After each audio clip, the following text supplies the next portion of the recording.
Hi guys, welcome to Robin Hood Diaries. Thank you for joining me today, not this evening, not middle of the night, just today. And as previewed, today we're going to kind of just talk about this marvelous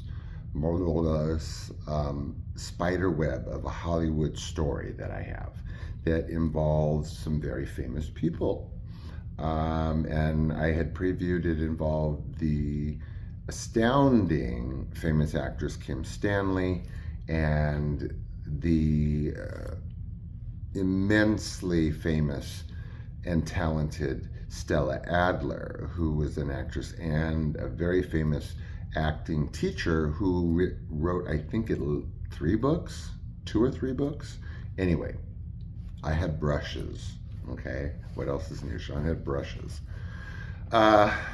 So, in my constant quest for superior training, acting training, which we've talked about over the past couple of days, about this sort of, proclivity I had through my mom and so forth, to obtain the best in acting training. So, here I am, 17. Okay. So, Stella Adler is teaching at the Pan Andreas Theater in West Hollywood on Santa Monica Boulevard, and Kings Road, right by Holloway Cleaners. Famous old little theater. Now it's something else, I don't know. So she was going to conduct, in between performances of whatever, her class, Stella Adler's class, at the Pan Andreas. So, of course, I'm a Johnny on the spot, ready to join, as young as I am, which I knew was always a strike against me. I was pursuing very sort of high-level acting courses, but I was only 17. So, I applied to Stella Adler's class for that session. And in doing so, I did a scene. And then I was told afterwards whether you're allowed in, or she'll take you on or she won't. So I probably didn't do the right thing. I made a very risky choice, and I chose, instead of reading a monologue, I read an Edgar Allan Poe poem called Annabelle, but I did it as a monologue. And it was very dicey, and it was just a very risky choice for me. And I don't know that it went over too well. What I was told was that that she would like to, but that I was too young to be in her class. So I was crestfallen, of course, and maybe I should have done a more traditional monologue, but whatever. So now that brings me from Stella Adler to Kim Stanley and back to Stella at the end. So Olive Dearing. Olive Dearing is again, very famous, if you go back, character actress. 60s, 70s, 60s, 50s. She was like in these Roman epics, and then she did a lot of theater and television in the 60s. So she was a very old friend of the family. She was actually my dad's very, very old friend, former girlfriend, 10 years his senior.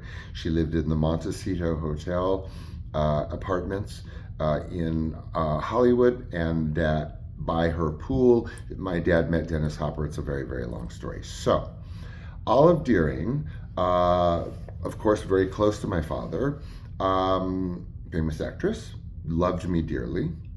I loved her dearly. Her brother was Alfred Reiter. Now, Alfred Reiter was a famous theater writer, screenplay, anyway, famous writer. And he was married to Kim Stanley, the immensely famous and talented actress Kim Stanley. So through my dad, through Olive Dearing, through Alfred Reiter, to Kim Stanley, it was made clear that I really wanted to study with her, because she was supposed to come to Los Angeles to do a seminar. So I have a call with Kim Stanley scheduled through Olive Dearing, through my dad, at my dad's house. So Kim Stanley calls me, oh my God.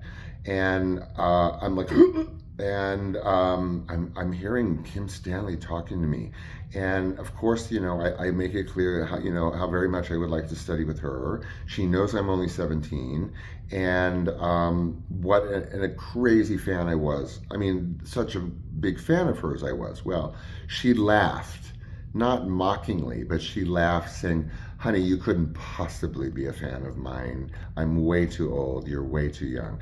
Well, true. I had only seen The Goddess, which is a movie that she did, was really not a very good movie, but she was amazing. And I had seen Frances, which had just come out, where she plays Jessica Lange's mother. So I gave her that. And she was so just engaging, not charming, but just really like exciting to talk to. So I then we brought it. She, with the age came up, 17, very young, but I gushed, and she was like, she said, 17, and then I'll never forget. She goes, well, I know some 50-year-olds that act 17 and some 17-year-olds that act 50, but, which I loved. And then she thought about it, and then she said, no, hon, she's like, 17 is just way too old, way too young for my class. So, crestfallen. First Stella, then Kim Stanley. But, guess what? So I'm crestfallen. I pound the pavement again, of course, for training, any opportunities, anything. That was just me. I was actually, come to think of it today, classically theater trained, not movies and television. I didn't study movies and television training until I was, I don't know, 12. Up to then, it was all theater. So anyway, whatever. So I'm 17. I'm still 17.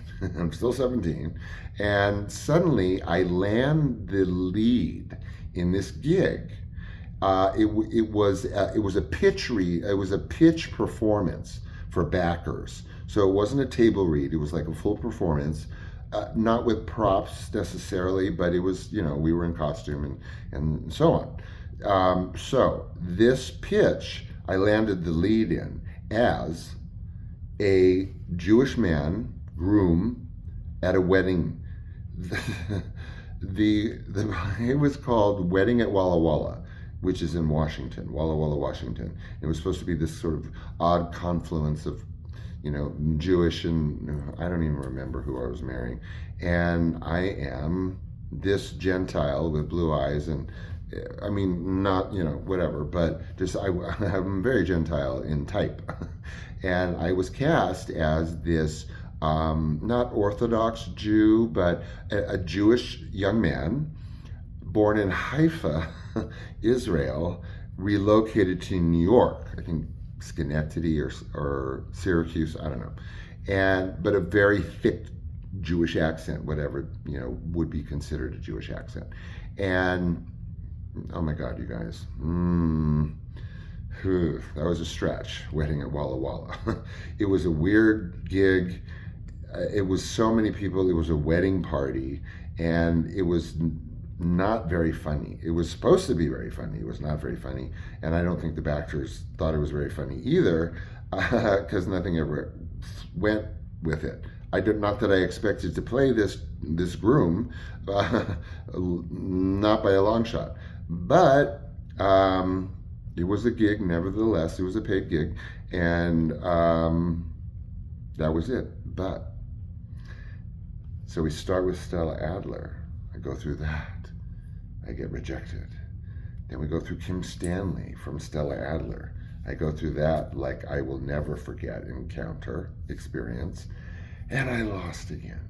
And then I get this random gig, right? And guess where this random gig was produced at and performed at? The Stella Adler Theater. So it's not like it made it into her class, but they had to make room for our pitch performance for Walla Walla, Wedding in Walla Walla, with me as the lead, newlywed, groom, soon to be, and in the Stella Adler Theater, when it was across in the Pantages. not on Hollywood Boulevard. It was on Argyle, just down from Hollywood Boulevard, crossing the Pantages, where actually, well, let's not go into that story. We'll save it for another time. So it was at the Pantages. Totally, I'll make a show about it. So that was it. The marvelous spider web of my Kim Stanley, Stella Adler, Walla Walla, Stella Adler yarn, spinning that yarn. Remember? So I guess that's what I do, is yarn spinning. But it was just ironic in the end, of course. And wow, I'll never forget being able to have a conversation with Kim Stanley on the telephone. What can I say? It was just one of those things. So anyway, I've got a couple of pretty interesting shows lined up, at least for the, well, I have a, like, I'm sorry, you guys, I'm not doing these 6-degree separation interviews. I really should, but I've got like 8 shows lined up on my counter, and I can't wait to get to half of them. So, oh well, send me an email if you want me to do, like, you're sick of this shit and you want more interviews. Okay. I hope not, though, because I'm not sick of it, and I've got every day of my life is one of these episodes, so go figure. Okay, love you all for putting up with me and sharing my stories with me, and I will see you tomorrow. What else is new? Bye.